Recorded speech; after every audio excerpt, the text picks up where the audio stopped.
For me to be able to create Aishwarya Rai in jeans was very easy because it was contemporary and that was my thing.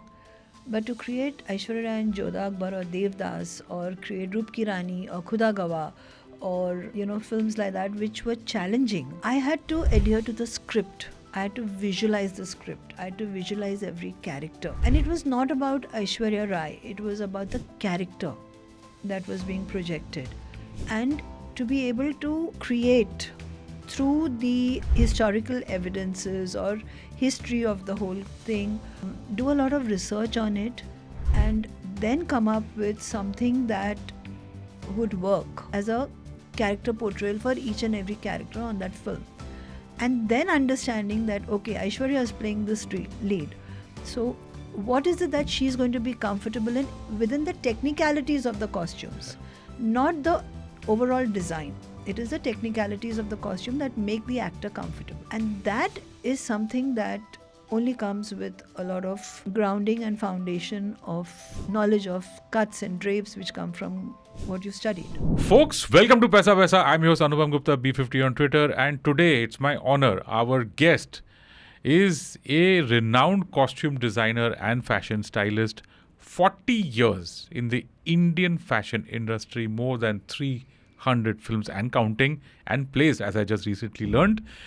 We are going to talk about the Indian fashion world and much more. My guest, Neeta Lulla. Ma'am, welcome to Paisa Vaisa. Thank you so much for doing this for our audience. Namaskar, and thank you so much for having me on the show. I just recalled what we spoke before coming in, and it's insane that you put in these kind of hours. I just wanted to recap what you did for Raja Dhiraj, this fantastic play for which there are no tickets. I tried my best. And you came in, and in some 1.5 months, just recall that 2,000 designs. What was that like? Oh, it was a roller coaster ride which I would do again. You know how it is with a roller coaster ride, it gives you a great deal of adrenaline. Yeah. And this one did. I mean, it is one of my speediest projects where we had only 1.5 months to finish all the clothes. And it was a very different genre of costuming. And yeah, it's there, it's on the floor, and the shows are on and everyone can see the work. I hope they come back and I can get tickets for that.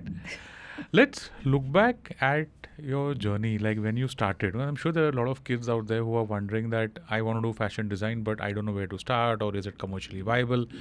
What was it like when you started? And did you always know, could you see that much ahead that this is what I want to do, or did you, wo zamane mein you face resistance or whatever? What was that like? So, Anupam, the problem today is that people have a definitive mindset. Students have that we have to do this fashion design course, and then in the next 1 year we should be able to get an internship with a very big designer, and then within 2 years we should be able to have a business of our own. And and then we are set. We'll be designing for the who's who of the fashion film industry and the fashion celebrities. We probably will become influencers, but that's not the case, and that's not how it works. That's all the outer periphery of the fashion industry. And when I started, I didn't have such dreams. I just had a dream that I don't want to study and I want to get the hell out of college, and let me do some hobby.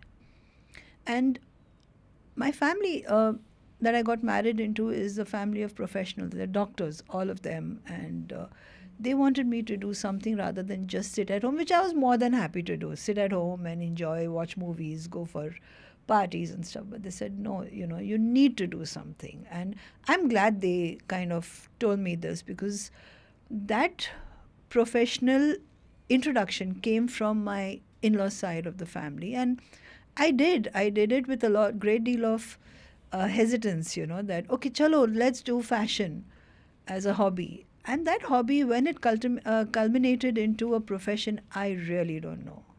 Yeah. What was the very first movie that you worked on?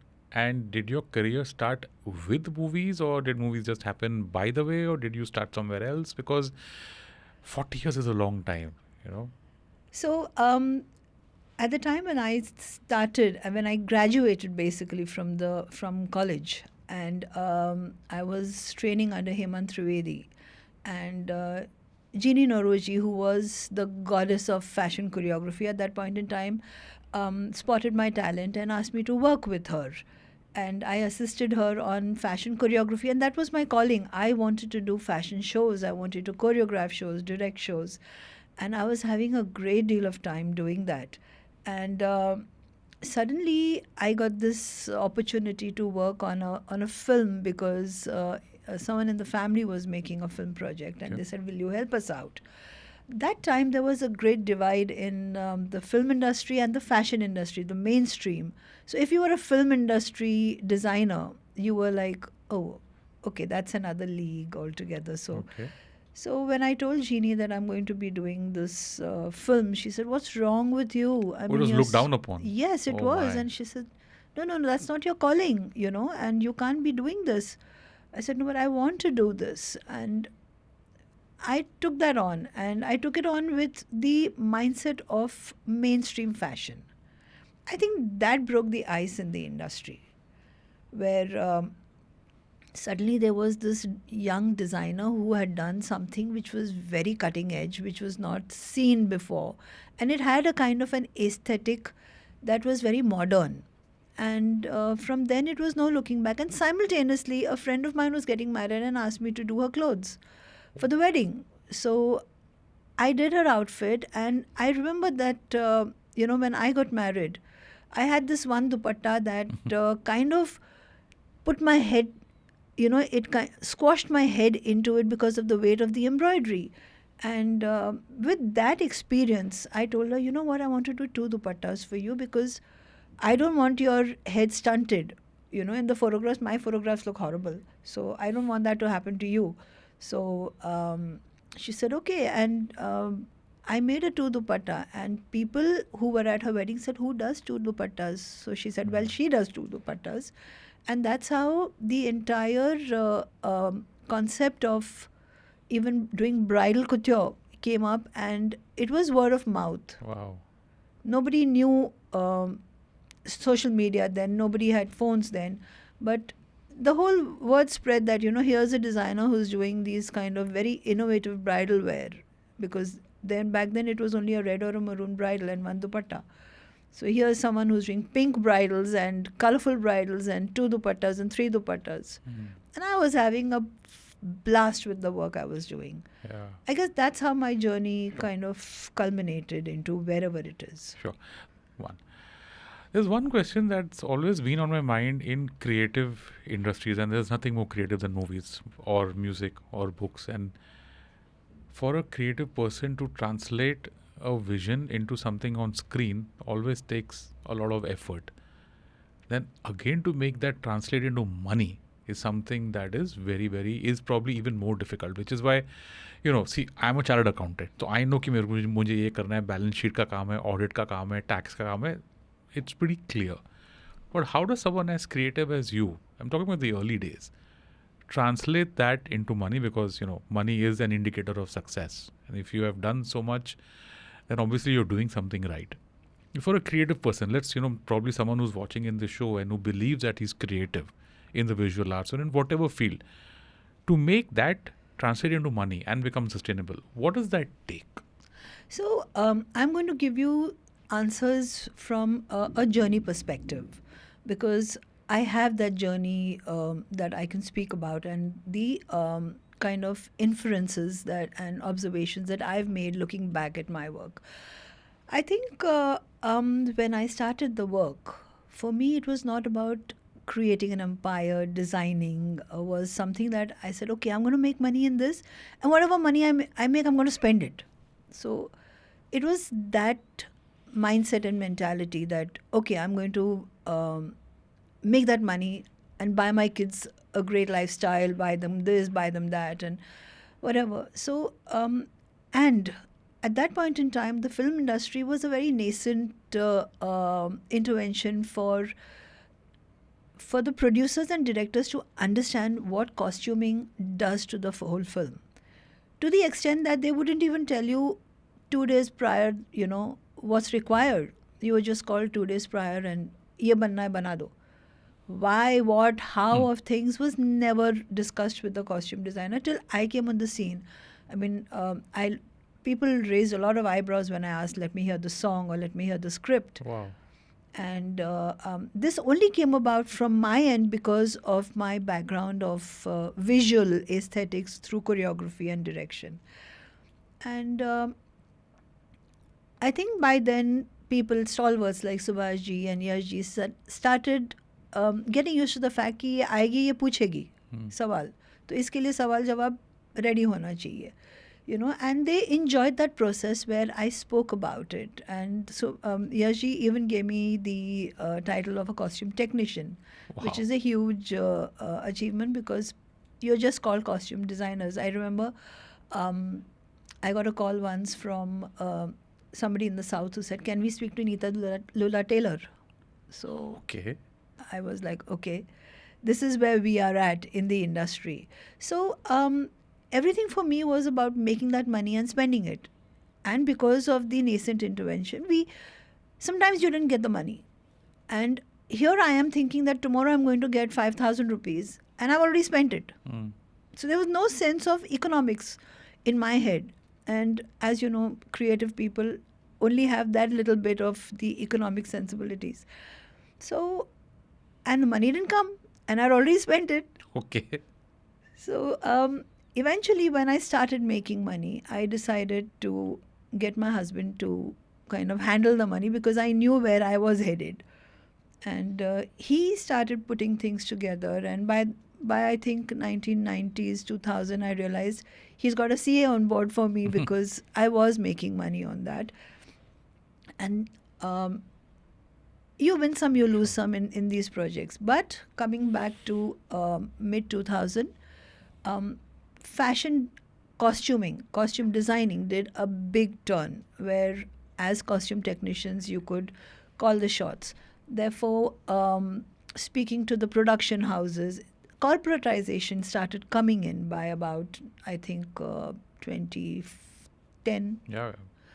And they started talking to us about how much we would charge for designing and how much would you charge for the clothes.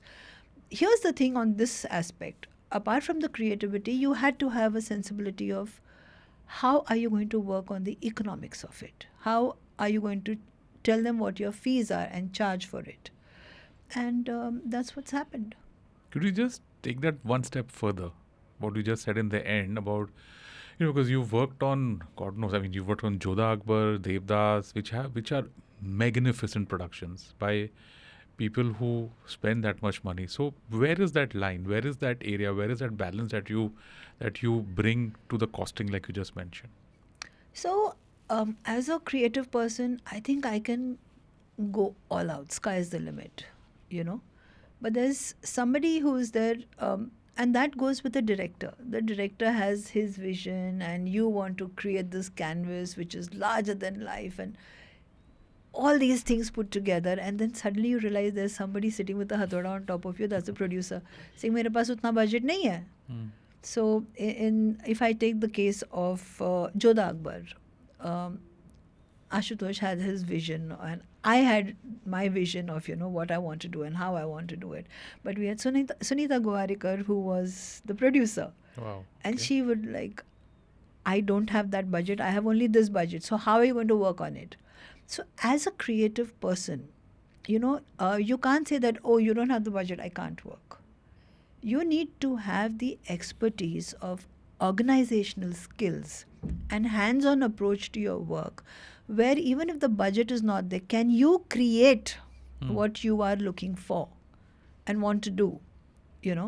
There is a lot of times you want to make this jacket which is leather and which has got all these things for a war sequence. If I go to an expert to do it, he's going to charge me 4 lakhs, but I don't have the budget. So how am I going to bring that down? Unless and until I don't sit on it and I don't cut it and make it, I can't bring that budget down, because either I compromise on the budget or I compromise on the creative quality of the project. Yeah.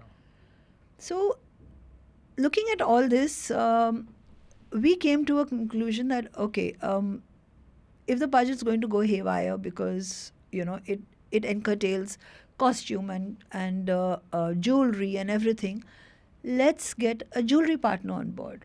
And for the first time in the history of Indian cinema, I think Jodhaa Akbar got a jewelry partner on board, and that was Tanishq. Tanishq, yeah. What an opportunity for them. Yes. And after that, all my films I've been getting big projects, I've been getting them jewelry partners so that we can not compromise on the look. Have the best of both worlds. Have the Yes, best of designs. absolutely. Yeah. I think that's your jugaad, right? In business, you need to be able to get what you require and at the cheapest rate. Yeah. I want you to wear your entrepreneur hat Mm-hmm. and just walk our listeners through again in the style of your journey, where you started.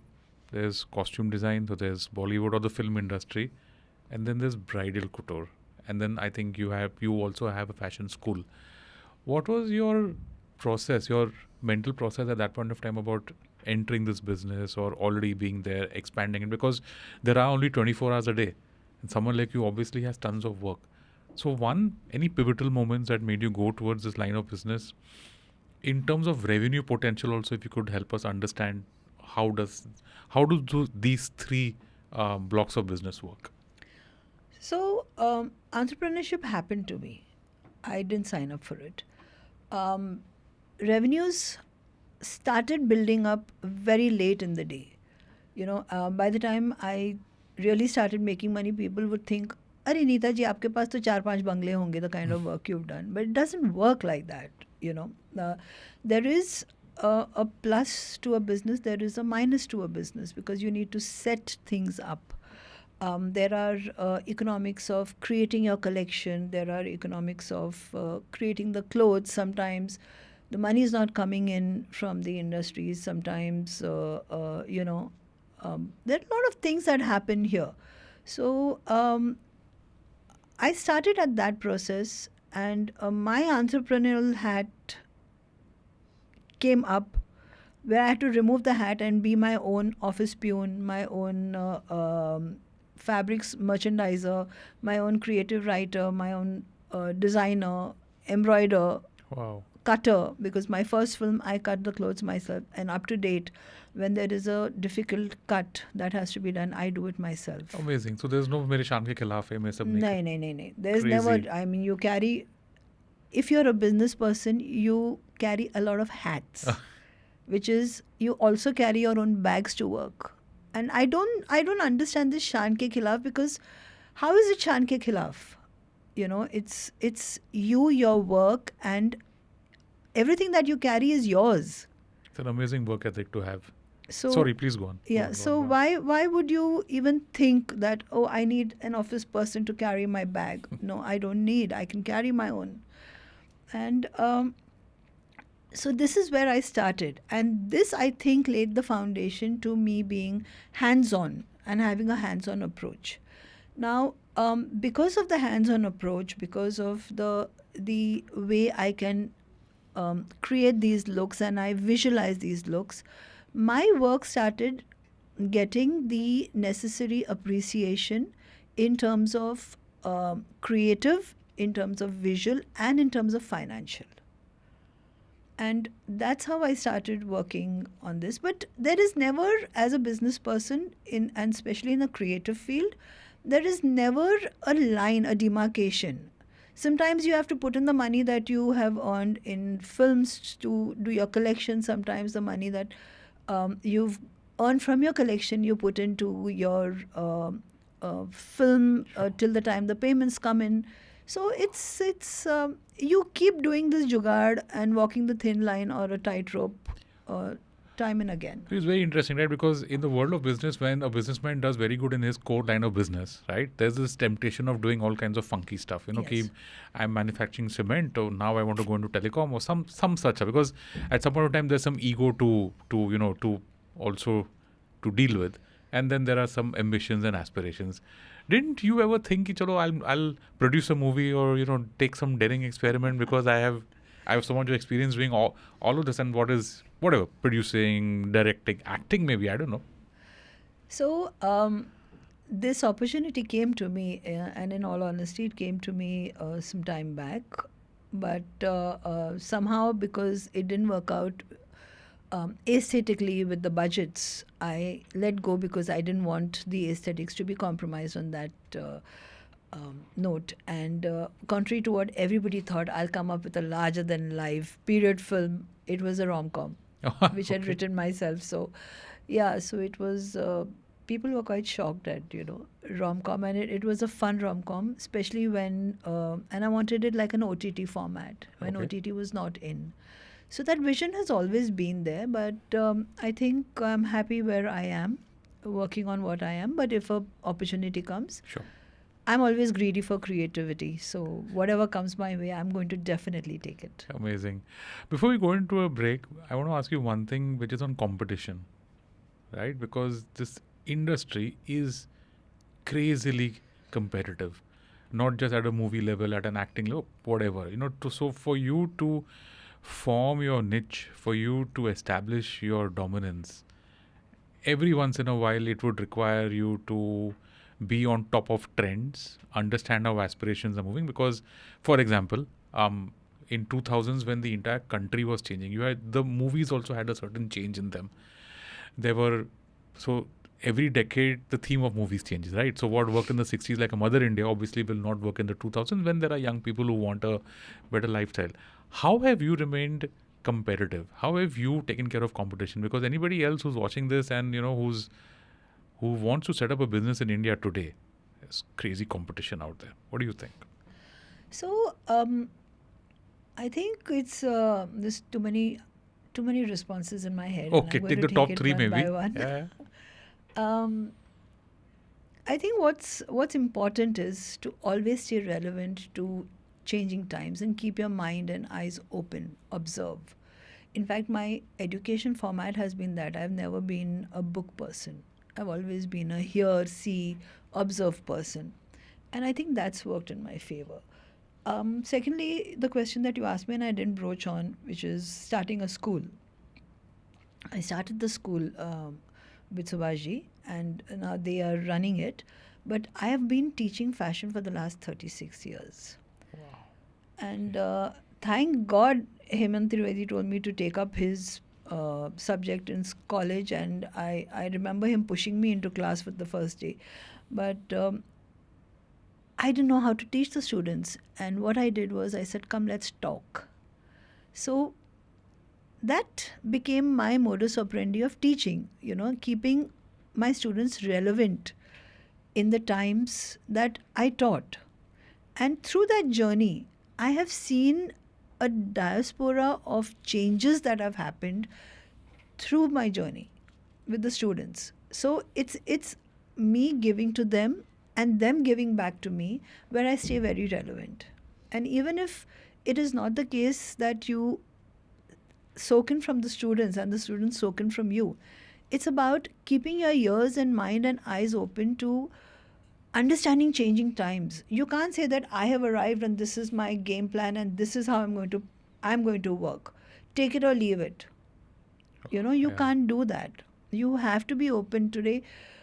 Somebody turns around and tells you that your design aesthetics are wrong. You can't feel upset about it. You need to understand. And that is something that I think needs to be there constantly. For the Bollywood fanboy in me, I'm just trying to sneak in this question. Could you just give me some examples of this kind of transition? I'm thinking maybe Aishwarya Rai in jeans and Aishwarya Rai in Jodhaa Akbar, or anything that kind of shows how the aspirations, how times change and your costumes change, and how you as a costume designer brought that on screen for me as an audience member to feel like, wow, that is something maybe in 70s, 80s, 90s or 2000s, anything, just so that So, like I said, that when I entered the industry, I had a different mindset of creativity, and it was very contemporary. Now, for me to be able to create Aishwarya Rai in jeans was very easy because it was contemporary, and that was my thing. But to create Aishwarya Rai in Jodhaa Akbar or Devdas, or create Rup Ki Rani or Khuda Gawa, or films like that which were challenging, um, I had to adhere to the script. I had to visualize the script. I had to visualize every character. And it was not about Aishwarya Rai, it was about the character that was being projected, and to be able to create through the historical evidences or history of the whole thing, do a lot of research on it, and then come up with something that would work as a character portrayal for each and every character on that film. And then understanding that, okay, Aishwarya is playing this lead.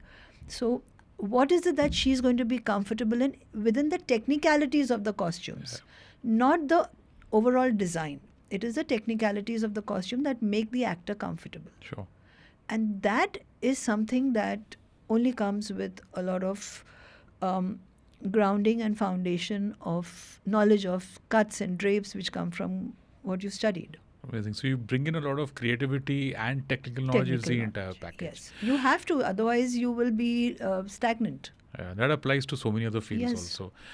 So, ma'am, you became the first designer in 2008, as far back as that, to launch an online retail platform. What was that like? 2008, there was not even mobile data. At least mobile data was not as commonly used as it is today. There were no aggregators at all. What was that thought process like for you? I would have never done it. It was not my brainchild. It was my son's brainchild who had done all this kind of new age education, and he was like, "Mom, you need to open an online." So what is online? Who's going to come online and buy clothes? And he said, "No, you need to be online." And he set up the entire thing. And hardly did this come up, and I realized that there was so much that was happening internationally that people started coming online to buy clothes and to take appointments, and my business started growing even online. The whole online game has changed. It has kind of improvised. It has come up to a new age digital medium. Then when it started, it was just like you're meeting a designer virtually. But today that virtual sensibility has culminated into a visual virtual sensibility of the store. Of course, designers haven't gone virtual, but I think the most important aspect of this was the fact that because being such a old online portal which was there for the longest time, it started getting credibility, and we had people coming online, and I think it also created a lot of visuality for the brand per se internationally, and I think that was a great influx there.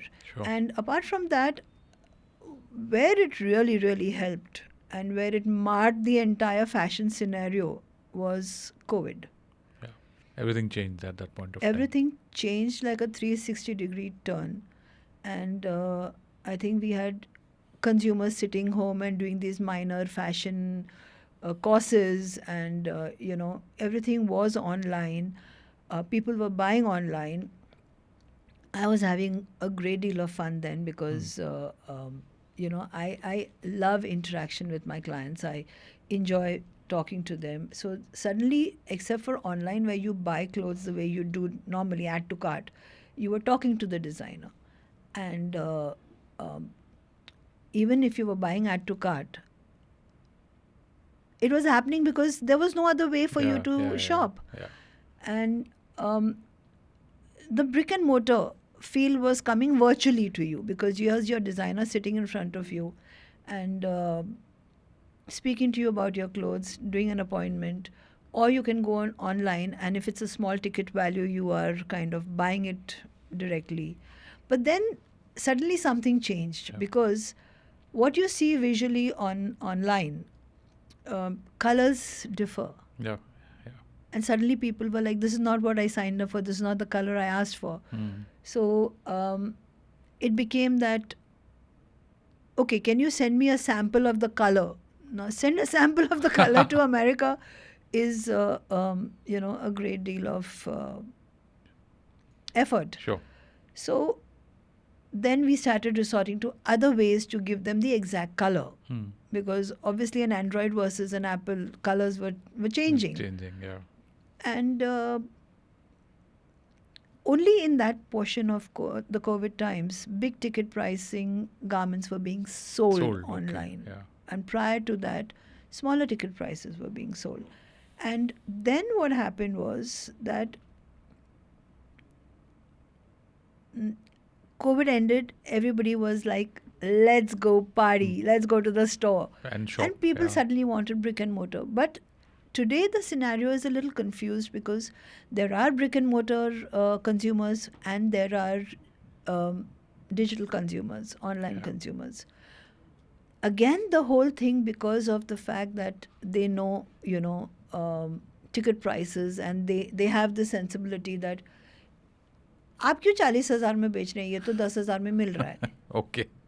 You see, this is the kind of atmosphere that's been created digitally, because now everybody is on digital. The wholesaler is also digital on Instagram. And So they how know do you what's combat happening. that? Yeah, yeah. You They know, what's happening. and the line between an authentic and a fake has disappeared. Wow. The line between understanding what goes into actually creating that garment towards what is available to you readily is disappeared. Has disappeared, yeah. But the honesty of being sold what you were told Hmm. is not there in a lot of non-credible sites. Yeah, yeah. And if you want the original, you should go to the original, I guess. Yeah, and that's a Okay. different feel and cut altogether. Always. In business, there's this concept of synergies. That if you have 3 lines of businesses or 2 lines of business or 4 lines of businesses, how one complements each other and how the whole operations. How does that work for you? I think you've got bridal, you've got costume design, and you've got fashion school. So, cut to today in the year 2024, how does this pie look like as an entrepreneur to you? So when I mentioned to you earlier in our talk about the fact that there was a great divide between costume and mainstream, so when I started working as a designer as well, and this I've said this in a lot of my interviews, and it's a fact, when Dar released, Juhi's off-shouldered blouses became a big hit, and suddenly everybody wanted it. So I would get a phone call saying, "Can we come and see you?" So there was a bride and the mother or the family that came to see me and would say, "We don't want anything filmy, yeah. So don't do anything filmy for us." It's like, okay. So what do you want? So the whole discussion would happen, and eventually through the discussion, an hour later, would be, "Can we have the Juhi wala blouse?" So that taboo was there in the consumer at that point in time.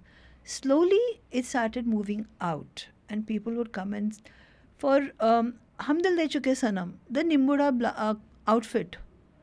I would tell my clients, I said, "You can't wear this for your wedding," and they would say, "No, can I have this?" And the same color, we want the identical color.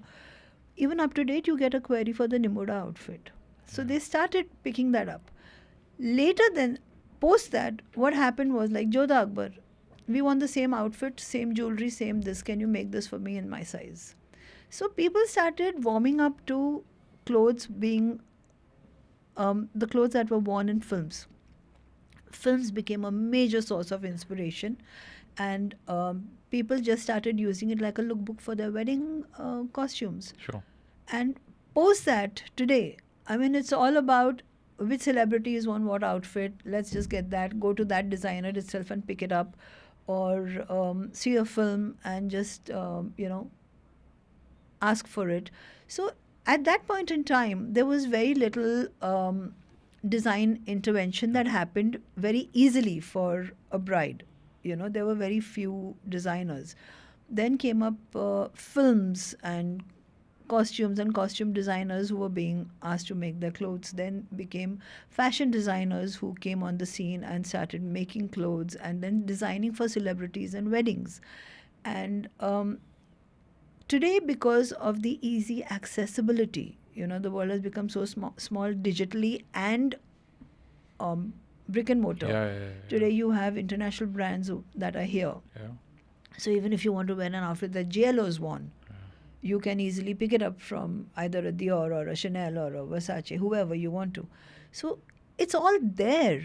So it's become easy accessibility for the consumer to get those clothes. But then again, it's confused the mind as well. Yeah. Too much choice. Yeah, there is. You're spoiled for choice. It's amazing that you're saying this because I had Siddhant Keshwani of Libas on our show a few months ago, and he spoke about fast fashion. He spoke about how his site, like the minute they would see Alia Bhatt in Rocky Rani, they want that sari look. Yes. Boom. So they have to respond in that manner and get that here. Okay. So you've created iconic look for for films that are remembered to date. How do you capitalize on this after the movie's over? For example, do you license designs, do collaborations with brands so that you can continue, the what I would like to call it IP, the intellectual property that you've created out there after the movie is over, still going on till date, to generate ongoing revenues? So, very innocently, like I told you, Jui's blouse would be a quiet, shy requirement from a bride, post which people would come and ask you, and you would make Nimbuda clothes, or you would make a Jodhaa Akbar sari, or, I make Manikarnika saris today. Things like that happened because then people knew who you are and they can connect with you online. They could connect with you on your Instagram digitally, or they can come to your store. So that became very easy and simple. But that was the case up until the time that production houses became smart to the IP of creative clothing. And suddenly you had a clause coming in your contract saying, you cannot sell any of the garments. Oh. Creatively, this garment is ours. Okay. So it kind of curtains you there. Yeah. And not that, the production houses are of age to be able to create that IP. Yeah. But I had my stint on Jodhaa Akbar where we tied up with Biba to make the Jodhaa Akbar clothes. Okay. And we sold, I think, according to them, it was in the first month or so, they sold 6,000 of a particular outfit and stuff. But then again, here the situation would be that possibly the production house did not know how to handle or curtail that IP which was given to a fast fashion producer. Sure. Nor could the designer do it. Yeah. So obviously there was a particular amount that came to me, and there was a particular amount that came to them, the production house. But the amount that the person made was far more. So there is this is where we were still learning. Sure. And coming to understand what it is. Then came up the time where we said, okay, this is a minimum retainer, but then you have to, there has to be a percentage. Revenue share. A rev share. And that's, I think you learn as you move ahead in time and you grow as you learn. Amazing. Enough about revenues. Let's talk about costs. Yeah. What are the costs in your lines of business? Like fashion school, I can understand would be, a regular business, or there would be salaries and there would be expenses there. But how does something like costume design or even bridal couture work in terms of costs? So a fashion school I've given up, and it is now the property of Whistling Woods. Sure. And I still teach. So that's a completely different thing till I don't start another fashion school of my own. Okay. But in terms of films and bridals, there is a lot of difference, and there is still a similarity, because you can go to town with your design creativity and you can speak about a particular cost, but the production house has a particular mindset of costings, and so does the bride. So how do you do it? So then, without compromising on the design, how is it that you can come up with a design sensibility that is economized on the costs? Okay. And that is a jugaad that a designer has to do. I mean, you can't say that, oh, you don't have a budget, so I can't make you this. You're just shattering the dreams of that bride or you're shattering the dreams of a director. It's you're playing Godfather there basically, because you need to come up with a solution. Yeah. And that is what, when I speak to students also, I say that it's not what you think business is. There is a lot of picking up things and putting it together and adhering to requirements of the person you're working with. Crazy. Now, local artisans, right? We know that there is a fairly large gap between the money that they make and the money that the brands make, right? You think that, I don't know, can there ever be a level playing field? Like, for example, in coffee, you've got fair price coffee, you've got a lot of it is happening in other areas also. In the field of costume design or in bridal or wherever, when you work with local artisans, is there a way that we can bridge this gap? So, since you mentioned fair price coffee, is there really a fair price coffee? And I think Okay. that is cross board every profession. You know, artisans can only make that much because of the productivity. You see, the kind of looms they are working on, they can only make that much within a week. That which culminates to 2 saris a week or 10 days. And what do you do as a designer or as a fashion house? You need 8 saris of the same. So what do? Then you resort to power loom. So what are we doing? We are not being able to adhere to that. And Yep, by the yep. time the artisan gives you something for X, there is an agent who gives it to you for X plus. Then there is another person in between who gives it to you for X plus plus. By the time it comes to you, by the time you rework it and redesign it and embroider it or do whatever you need to do as a creative person, it's gone to another level. Yeah. So and I think in India, we as consumers are not ready to accept just a woven outfit Sure. or a woven sari. Okay. You want something added to it. And like I said, we have a lot of people who are B2C, direct. I think platforms where artisans can come on, and if we can kind of bring them to understand how to speak about what, even if it is 4 saris that designs that they make, how to bring it on digitally and to be able to sell it. I mean, you can't do it for just a group of 10 people. I mean, Sure. there are a lot of people who have tried this, but that doesn't happen with just one cluster. It has to be cross-board India. Okay. Doesn't happen. And because of the requirement of the kind of fabrics that you need, what an artisan can sell you is not sufficient, because of which then people resort to power loom and whatever, surat as they say. Okay. Okay, last couple of questions as we wind down this episode.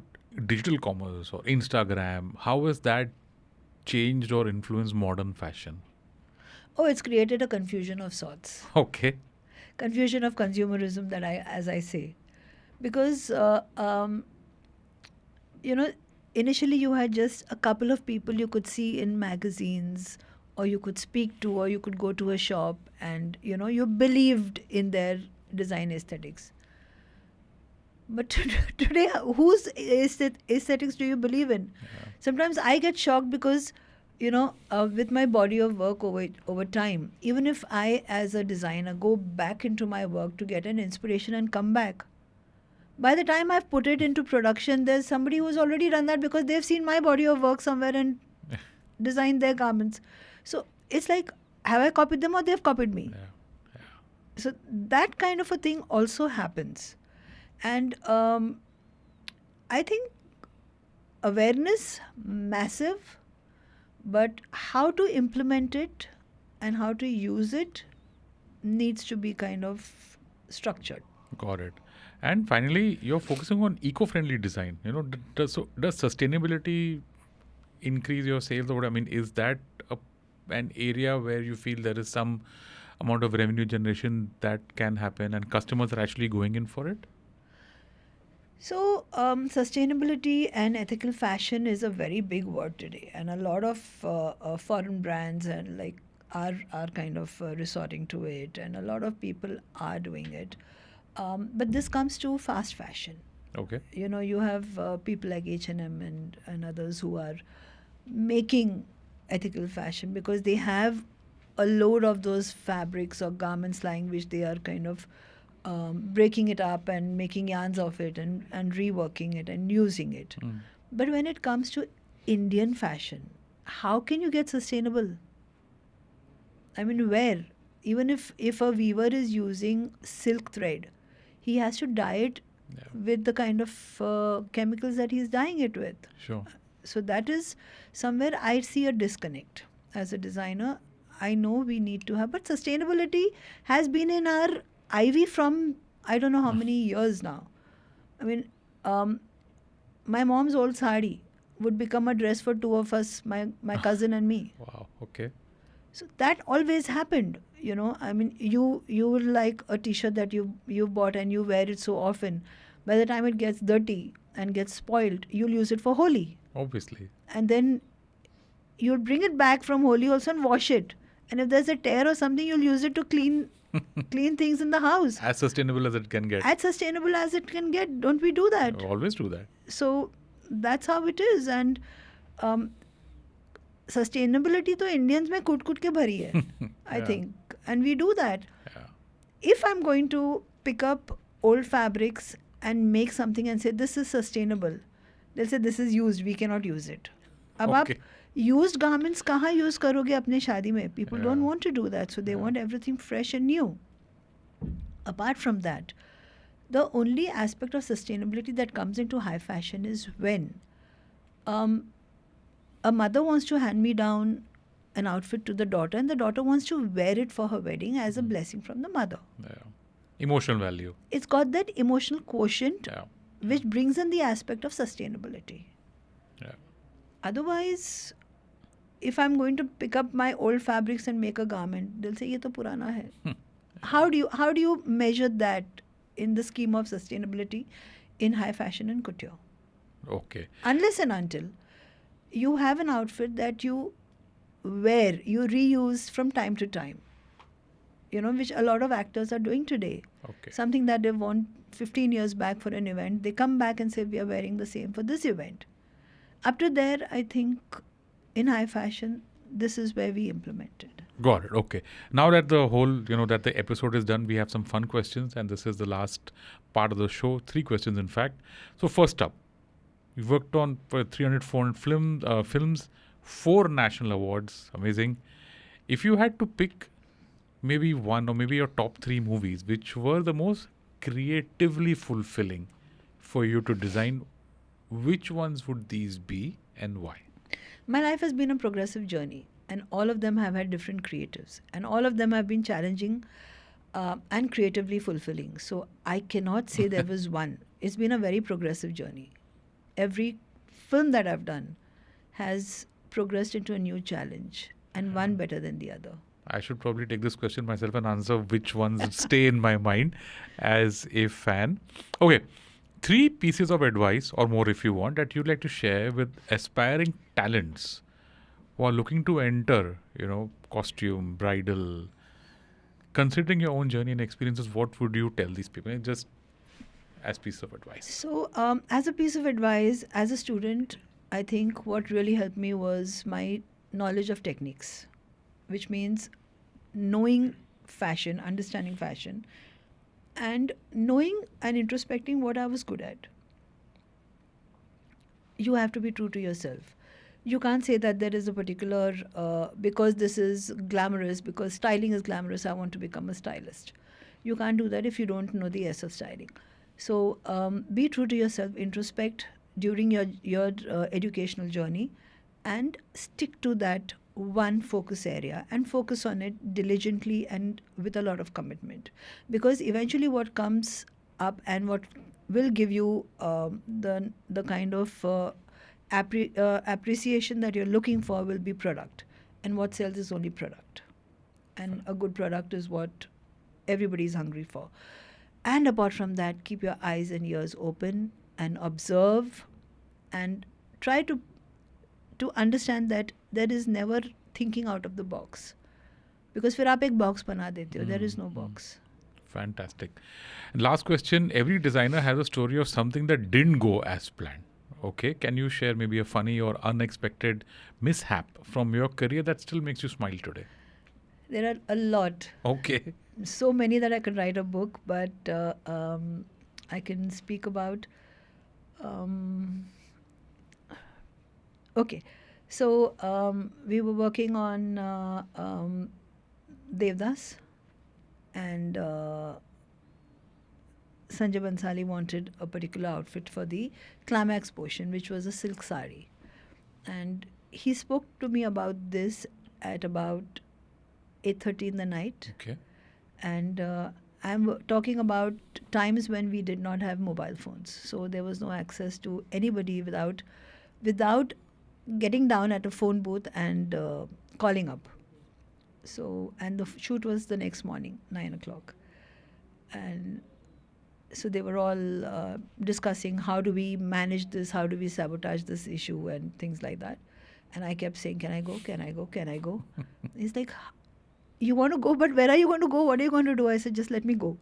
And I got out of the shoot and I called up the shop guy. I said, "Aap dukaan kholo, I'm coming by 11 o'clock and I need some fabrics." So he said, "Ma'am, मैं नहीं खोल सकूँगा. मैं थोड़ी issue है." Because that time, thank God, we had pagers. So I called him, I messaged him and he called me back. He said, मैं town में हूँ, मैं party पे हूँ, and you know how it is at parties. And I said, बच्चू अब तो गया. If you don't go and get it, I'm going to call your father and say he's, see what he's doing at parties, your son. So he says, no, don't do any such thing. And then he went home, and 11:30 or so I reached the place. I picked up fabrics from him, and I had called up, again paged my team. I started them on making the embroideries and everything. And the next morning at 8:30 I reached Filmistan studio with not one but two saris. Wow. So it brings out this side of you, that desperate times that you need something, you have to tell them that you need it. And I think crossboard, all my vendors know. Ma'am का 11 बजे 12 बजे भी phone आएगा, शिल से दुकान खोलो, चलो दो. Wow. So it's just amazing because I'm relating that to what we started this episode with, right? That you came from the US. I don't know whether you had jet lag or not. I'm pretty sure you had. And in 45 days, you did 2,000 costumes for Azadi Raj. To bring that kind of passion in this day and age, what does that take, right? Because you've got people who are probably watching this and going, yeah, but what about work-life balance? I don't believe in work-life balance. I think as an entrepreneur, where is the work-life balance? Because even if you're trying to balance, the balancing act has got, in the back of your head has got your business. And let's be true to it, to our work and to ourselves. I mean, this happens. Sure. And I feel the minute you go out and you come back, you're getting into not neck deep but head deep of work as an entrepreneur. Yeah. And that high that it gives you, I'm sure that also has kept you going all along. Absolutely. That's the reason for myself, as a person I say I don't have any work-life balance, sorry. I take that as a note of inspiration. And thank you so much, folks. That is a wrap on this episode. Really special episode, blockbuster episode, I would say, of Paisa Vaisa. My guest, Neeta Lulla, ma'am, thank you so much. An honor for doing this. Thank you. Thank you so much. Namaskar.